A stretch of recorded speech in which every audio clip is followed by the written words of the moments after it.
Hello everyone and welcome back to the third episode on how to create your very own programming language. In this episode we are going to be creating the interpreter. What the interpreter will do is traverse through the tree we built up in the last video, and it will look at the different node types and then determine what code should be executed. So if for example it comes across a binary operation node with a plus operator, it will then add its left and right child nodes together. So this is the result you are going to see by the end of this video. So you will be able to input an expression. That expression will get lexed, parsed and interpreted, and then the result will appear on the screen. The expression will be interpreted correctly if we change the order of operations, so we'll get a different result. And we will also be able to put in negative numbers, and if you input a double negative you should get a positive, and just about every other expression should work fine. Okay, so we will create the interpreter class now. The interpreter will have a visit method, and that will take in a node, and the visit method is going to process that node, and then it's going to visit all the child nodes. So what we want is a different visit method for each node type. So we want a visit binary operator node method, we want a visit number node method, etc. So what we're going to do is determine what method to call based on the type of node. So we're going to create a method name string. This is going to start with visit underscore, and then for the rest of the name we're going to get the type of the node and we're going to get its name. So now if the type is a binary operator node, this line of code will automatically create a string called visit binary operator node, and if the type of node is a number node, it will automatically create a string called visit number node. So now what we can do is get the actual method that should be invoked from that method name. So we'll create a new variable called method. We're going to use the get attribute function. We'll pass in self, and then we can pass in the method name, and we can also pass in a default method if no method is found. So we can now go ahead and invoke this method and return it, and we'll also pass in the node. So next we will define the noVisit method. So this is going to take in the node, and all we're going to do is raise an exception. We are going to say noVisit method defined, and we'll also get the exact method name from up here. So next we can define a visit method for each node type. So we will start with the number node, and for now we're just going to print out a found number node. And we'll do the same thing for binary operator node. We'll again print found binary operator node, and then the same thing for a unary operator. Found unary operator node. So now we can come down to the run function and we can create an interpreter instance. Before we do this, we're just going to check if there has been an error, and if there is, then we can just return out. Otherwise we can create our code to run the program. So we'll create an interpreter instance. We'll call interpreter.visit, and we can pass in the node of the abstract syntax tree. We'll also just remove this part for now. So if we run the program, you can see it prints out found binary operator node if we input a binary operation. But as you can see, it doesn't say found number node. And the reason this is the case is because we're only calling visit on the root node at the moment. So what we need to do is when we come across a binary operation node, we need to also visit its left and right nodes. So we're going to call self.visit node.left node, so that's the left child node of that node, and then we can do the same for the right node. We have to do the same thing for the unary operation node, so we're going to go self.visit node.node, so that's its child node. So I've rerun the program and I've typed in this expression, and as you can see it's found all the nodes. So it's found a binary operation node, so that's the root expression. It's found a unary operation node, so that's this -2 here. It has found a number node, which is probably the 2. Another binary operation node, so that's probably this operation, and then 2 more number nodes, that's probably these 2 numbers here. So the interpreter skeleton is in place, but before we move on we're going to create a new number class. So this class is just going to be for storing numbers and then operating on them with other numbers. So we'll create the init method. This is going to have to take in a value, so that's just going to be a Python number. We will assign that to self.value, And then we want the number to store its position in the code, so if there is an error such as division by 0, we can then show exactly where the error is coming from. So we're going to create a setPosition method, and this is going to take in the position start and position end, and we will default those to none, and we will just assign those to self.positionStart and self.positionEnd. So now up here we can call self.setPosition just to initialize it. So now we will define a few methods which will operate on the number, and those will be for adding, subtracting, multiplying, dividing and negating the number. So we will start with added2, and from the name it is very clear what it does, so it's going to take in another number. And although we only have numbers in our language at the moment, there will be other value classes in the future such as strings and lists. So it is necessary to check if the value we are operating on is another number. What we can do now is just return a brand new number, and we're going to add our value to the other value. The next method will be for subtracting, so I'm going to call this subtracted by, and we'll change this to a minus. The next method will be for multiplying, so I'll call that one multiplied by. And then finally we have division, so I'll change that to divided by. And we are also going to give this number a simple representation method. So we're going to come back down to the interpreter now, and we're now going to fill in the correct code for all the visit methods. We are going to start by filling in the visit number node method. So what we're going to do is return a new number instance, and for the value we're going to get the node, we're going to get its token and then get its value. We also want to assign a position for this number, so we're going to pass in the node's position start and the position end. So next is the visit binary operation node method, and for this method we need to look at the operator, and from that operator we need to determine what operation to perform. So first of all, the calls to visit should now return a number value, so we're going to assign that to left and right. So now what we want to do is check the operator token of the node to determine what function needs to be called. So we will begin by checking if the token is a plus. If that's the case, we can set our result to left.added2 right. For a minus token we can use subtracted by, so we'll change this to minus and then change the function to subtracted by. Next is multiply, so we'll change that to multiply. And then change this to multiplied by. And then finally divide, so token type divide and then divided by. So now all we have to do is just come to the bottom of the function here and return the result. So now we'll update the unary operation node method. So we will assign this visit call to number. This time we only have to worry about the minus and plus operators, so we will check if the operator token type is minus. If the operator token is minus, the easiest way to negate it is to just multiply the number by -1. So we'll just reassign the number to the number multiplied by, and then we'll create a new number with the value of -1. So now all we have to do is return the number. So as you can see, in the visit number node method we set the position of the number, and we have to do the same thing in the other methods. So for this method we are going to set the position to the same thing we did in the visit number node method, so we're going to set it to the node's position start and the node's position end. And we can go ahead and do the exact same thing in the visit unary operator node method. So now we're going to come back down to the run function, and we're going to get the result when we call interpreter.visit. And this result should be a number node, so we're just going to go ahead and return it. And before we run the program again, we have to do one more thing which I forgot to do in the last episode. So since we are accessing the position start and position end from the node, we actually have to define those properties in the node classes. So we'll go up to the node classes, and we'll begin with the number node. So we'll set the position start to the token's position start, and we'll do the same thing for the position end.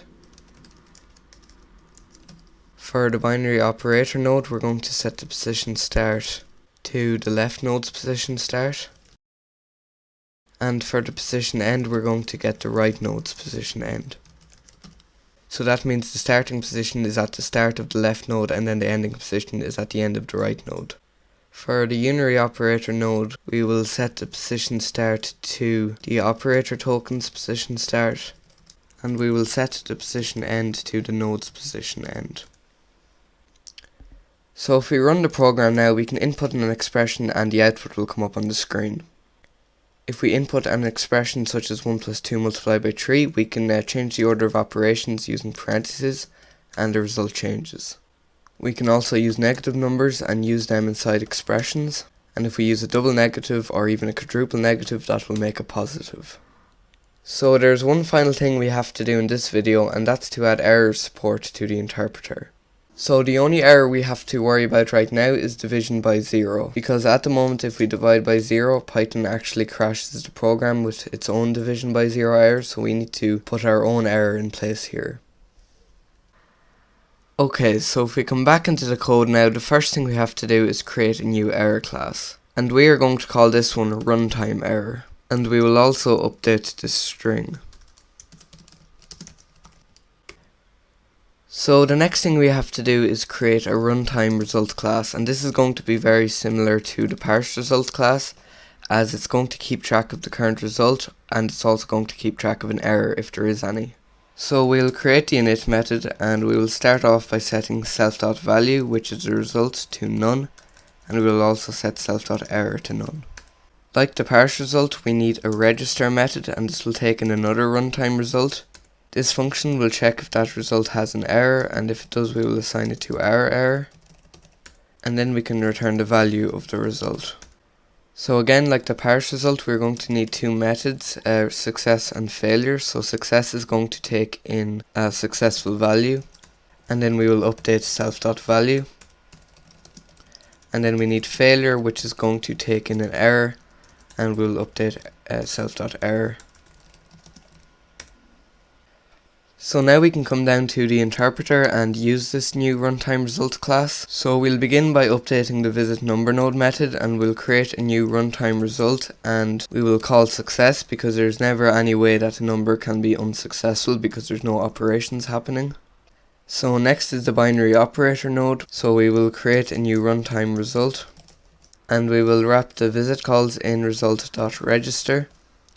And now, like in the parser, we need to check if there is an error, and if there is, we can just return. So in a minute we are going to be updating the number to return an error along with the result, so we're just going to take out the error. And now we can check if there is an error, and if there is, we can return result.failure and then pass in the error.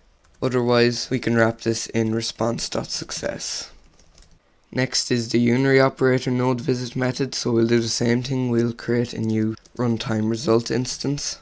Again, we will wrap this visit call in result.register, and we will check if there is an error. Again, we will be updating the number class to return an error along with the results, so we will create an error variable. We will check if there has been an error, and then return result.failure and pass in the error, and then otherwise we can wrap this in response.success. So the next thing we have to do is update the number to return an error when we do an operation. So for adding, subtracting and multiplying, we're just going to return none, as there can't be any errors for those operations. But for the division, we need to return a division by 0 error if the other value is 0. So we will add in that check. We can then return none for the value along with a runtime error. So we need to pass in the position start and position end, and then we will put in division by 0 as the error description. Otherwise, we just need to return none for the error, and then everything should work fine. So we just need to come down to the run function now, and we'll now return the result.value along with the result.error. So if we run the program now and we divide by 0, as you can see, a division by 0 error is coming up. And if we put something such as 10 divided by 6 minus 6, it is showing the exact part of the expression which is evaluated to 0. So what I have here now is some Python code which has a divide by 0 function and then a do something function which calls that divide by 0 function. So when we call do something, Python shows the division by 0 error, but it also shows the trace going back through all the functions. So it shows that this error happened in the divide by 0 function, and then it showed that that was called in the do something function, and then that was called by me typing it in. So although our language doesn't have functions at the moment, we also want to update our runtime error to show the trace and show the context of where the error came from. So the first thing we have to do to make this change is create a new context class. So this class is going to hold the current context of the program. So that context could be a function if we are currently inside a function, or if we aren't inside any function, then the context will be the entire program. So since we don't have functions in our language at the moment, the context will always be the entire program. So we'll create our context class now, and our context is going to have a display name. So this part of the error is the display name of the context. And we also want to pass in a parent context. So the parent of divide by 0 would be the do something context, and the parent of the do something context would be the entire program which Python decides to call module. And then finally we want to take in a parent entry position. So this will be the position in the code where the context changed. So the do something function called divide by 0 at line 2, so that would be the parent entry position of divide by 0. Hopefully that makes sense. So we will now assign those values.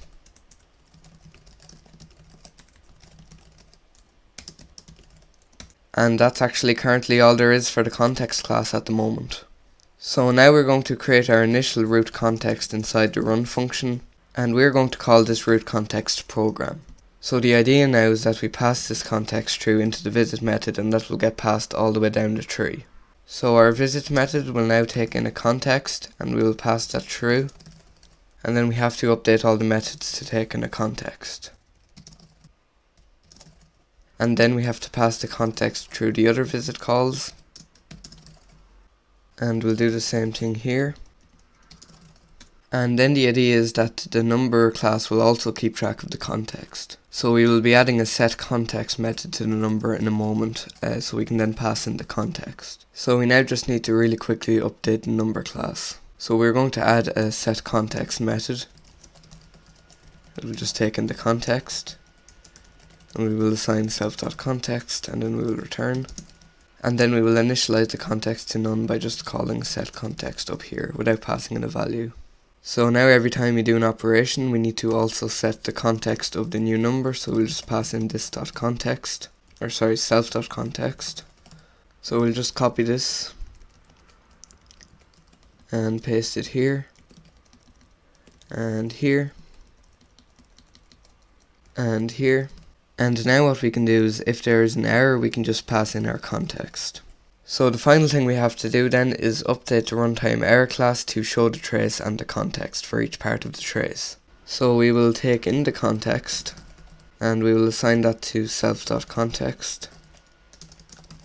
We will then override the asString method, as it's going to be very different than the base error class. We will just copy this original asString method, and we will remove this second line, and we want the error string to begin with our traceback, so we're going to create a generate traceback method. So we'll create the generate traceback method, and this will start with an empty result.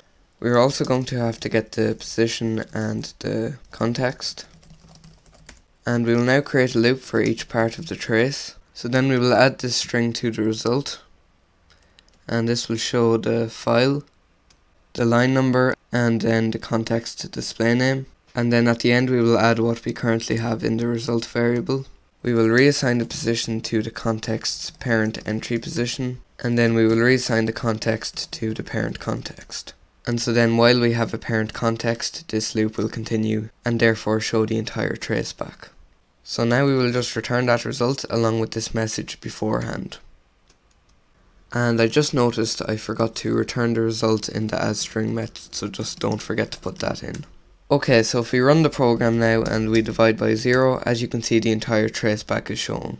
So it's showing where the error is, it's showing the error name, and then it's showing the line number and the context display name.